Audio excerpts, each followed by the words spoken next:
process, the growing process is to loving who you are. And growing up, I didn't think I was worthy of God's love. I didn't think I was good enough. For me coming out, it was liberating. It was a painful process, but it was also very liberating. It's like, wow, now I can understand who I am and to love myself.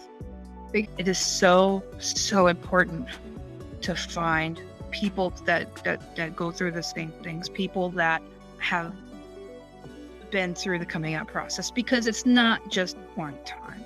You're coming out through your entire life.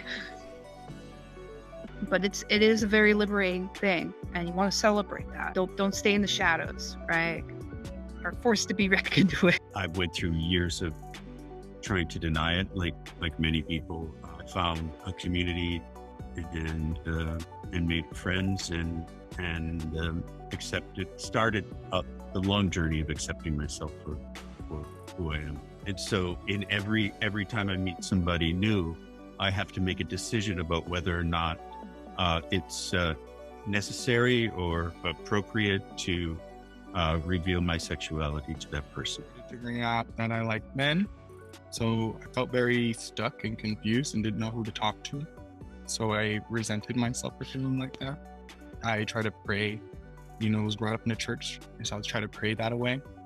I felt very much isolated and in denial and was out of touch with how to cope with it. I could say that there was never a time that I fully hid who I was, but I did try and live by society's standards. It wasn't until my mid-40s that I stopped caring about society's standards as much and decided to live my authentic life. And I came out. I lost longtime friends. It was a sad time, and it was a freeing time, and it was a confusing time. All of that still happens every day. I still come out every day to people. I still go through all the same emotions. What's going to be their reaction? How are they going to treat me different? So my coming out story is a daily story. As being gay and being attracted to men, in both romantically and physically and spiritually, that I had to keep it a secret. And growing up in a traditional household with Latino parents, both devoted Catholics from Mexico, I knew that this was going to become a problem.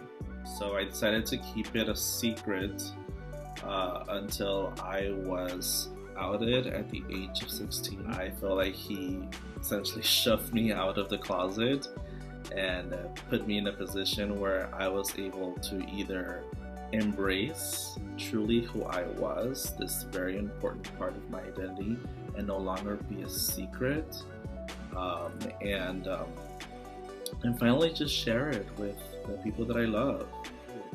And I chose to live my truth. And also, but most importantly, I feel like now that I'm out, I feel like a sense of responsibility to be always out and proud, right? So that way that people that are also members of the LGBTQIA community can forge the inspiration to hopefully live their truths. When it comes to my coming out story, I would not have the courage to share who I am due to the inequities I face throughout my academic and professional journey. I quickly found my voice and passion in higher education due to an abundance of resources and community who inspired me to overcome systematic inequities, to utilize my voice and enrich my well-being. It is my intent through sharing my story that I create a sense of belonging through being loud and proud as a queer Latina in higher ed. Students are more than likely to succeed if they feel a sense of belonging, if they identify faculty, peers, and communities with similar interests.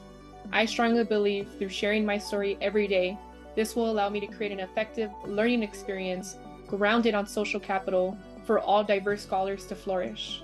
Happy National Coming Out Day, and cheers to higher education.